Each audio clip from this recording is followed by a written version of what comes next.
Ada sejumlah hadis yang menerangkan tentang siksa kubur bagi golongan tertentu yang dikehendaki Allah Subhanahu wa Ta'ala. Lantas, sampai kapan siksa tersebut berlangsung? Menurut sebuah hadis yang berasal dari Aisyah radhiyallahu anhu, siksa kubur ini terjadi pada orang kafir dan munafik. Aisyah radhiyallahu anhu menceritakan bahwa seorang wanita datang kepadanya lalu menuturkan tentang siksa kubur. Kemudian, wanita Yahudi itu berkata, "Semoga Allah melindungimu dari siksa kubur." Aisyah radhiyallahu anhu lalu menanyakan hal itu kepada Rasulullah shallallahu alaihi wasallam. Beliau menjawab, "Ya, siksa kubur itu adalah benar adanya. Orang-orang kafir dan munafik akan disiksa dalam kubur mereka dengan siksaan yang dapat didengar oleh binatang." Aisyah radhiyallahu anhu kemudian bertutur, "Sejak saat itu, tidaklah saya melihat Rasulullah mengerjakan salat, melainkan beliau pasti berdoa memohon perlindungan kepada Allah dari siksa kubur." Hadis riwayat Bukhari, Muslim, dan An-Nasai. Apakah siksa kubur akan berlangsung terus-menerus sampai hari kiamat? Ibnu Qayyim al-Jauziyah menerangkan hal ini dalam salah satu kitabnya yang berjudul Ar-Ruh li Ibnil Qayyim. Menurutnya, ada dua pendapat mengenai hal ini, yakni siksa kubur akan berlangsung sampai malaikat Israfil meniupkan sangkakala untuk yang kedua kalinya, dan pendapat lain menyebut siksa kubur akan terputus karena amalan tertentu. Pendapat yang menyebut siksa kubur berlangsung hingga hari kiamat bersandar pada hadits Samurah yang diriwayatkan Al-Bukhari tentang mimpi Nabi Shallallahu Alaihi Wasallam yang di dalamnya disebutkan sabda beliau, "Dia melakukan yang demikian itu hingga hari kiamat." Hadis Abbas dari Abul Aliyah dari Abu Hurairah turut disebutkan tentang orang yang memukuli kepalanya dengan batu dan hal itu berlangsung terus-menerus tanpa ada selang waktunya.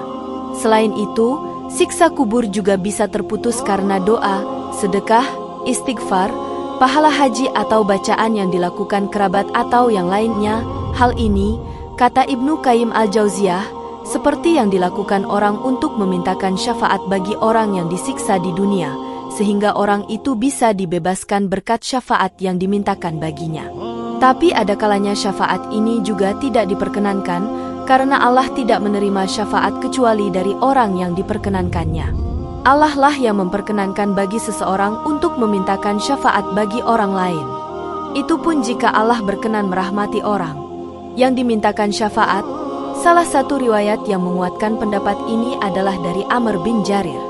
Ia berkata, "Jika seorang hamba berdoa bagi saudaranya yang sudah meninggal, maka ada seorang malaikat yang menemuinya di dalam kuburnya, seraya berkata, 'Wahai penghuni kubur yang terasing, ini ada hadiah dari saudaramu.'"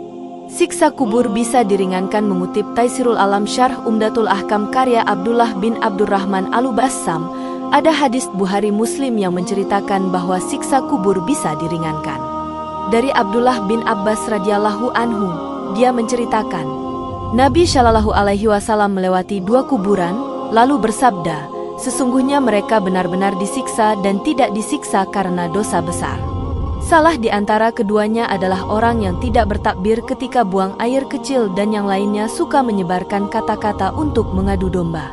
Lalu, beliau mengambil pelepah kurma dan membelahnya menjadi dua bagian, lalu beliau menancapkan satu bagian di masing-masing kuburan.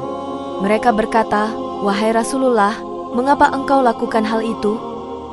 Beliau menjawab, "Semoga hal itu dapat meringankan siksa dari keduanya selama pelepah pisang itu belum mengering." Hadis tersebut kemudian melahirkan pendapat bahwa meletakkan pelepah kurma di atas kuburan adalah sunnah, wallahu alam bishawab.